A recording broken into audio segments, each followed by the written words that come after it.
હું એડવોકેટ જીજી આહિર મહુવા ગઈકાલે જે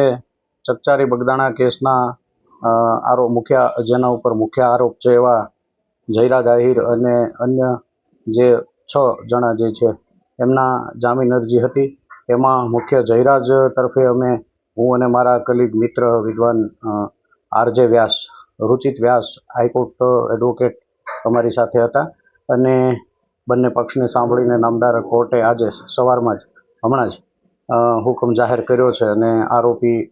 તમામ આરોપીઓ જે ગઈકાલના જે 3 જામીન અરજી હતી એમાં 4, 5 અને કુલ મળીને 6 આરોપીઓ જે છે એમની જામીન અરજી નામદાર કોર્ટે યોગ્ય શરતોને આધીન મંજૂર કરી છે. આમ તો અગાઉ તારીખ 2/2/2024ના રોજ અન્ય આરોપીઓ જે છે જે મુખ્ય પ્રથમ જે 7 આરોપીઓની જામીન અરજી મંજૂર કરેલી અને એમના જ પેરિટીના ગ્રાઉન્ડ ઉપર અને થયેલ દલીલોને ધ્યાને લઈ અને નામદાર મહુવાના એડિશનલ ડિસ્ટ્રિક્ટ અને સેશન્સ જજ સાહેબ શ્રી AS પાટીલ સાહેબ દ્વારા આરોપીઓને જામીન મુક્ત કરવાનો હુકમ કરેલ છે. અને ખાસ કરીને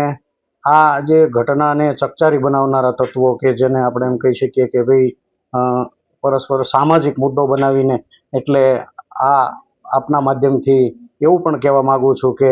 નામદાર કોર્ટે અત્યારે હાલ વચગાળાની રાહત આપીને બધા જ આરોપીઓને જામીન મુક્ત કર્યા છે. એવા સંજોગોમાં બંને તરફેથી શાંતિ સ્થપાય અને કાયદો અને વ્યવસ્થા જળવાઈ રહે એ દિશામાં તંત્રએ પણ સજાગ રહેવાની જરૂર છે.